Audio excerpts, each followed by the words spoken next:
Je m'appelle Marion, j'ai 44 ans, 4 enfants, un mari, et j'aimerais vous parler de l'HTP-TEC. Je suis atteinte de cette maladie depuis presque 6 ans.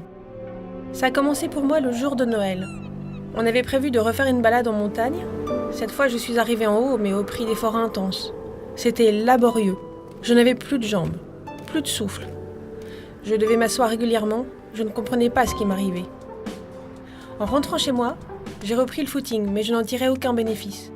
J'étais très essoufflée, je n'arrivais plus à courir. Moi qui n'avais jamais été malade, j'ai consulté différents médecins, en leur expliquant que j'avais des étourdissements, des palpitations, des douleurs thoraciques, des difficultés dans les gestes quotidiens.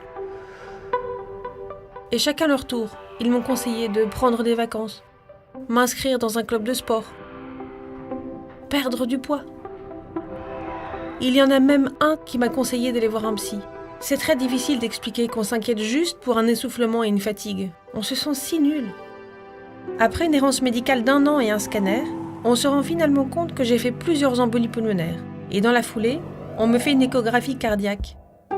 Le cardiologue me dit « Vous avez une hypertension pulmonaire thromboembolique chronique, aussi appelée HTP-TEC. » Alors je suis contente. Je me dis « Ça y est, enfin, je vais me faire soigner, je vais reprendre ma vie d'avant. » Mais ça ne se passe pas vraiment comme ça avec l'hypertension pulmonaire.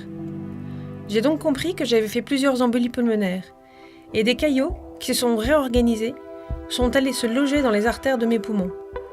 Dans le cas de l'HTP-TEC, il existe une opération très lourde certes, qui permet d'enlever ces caillots fibreux, la thromboendartériectomie pulmonaire.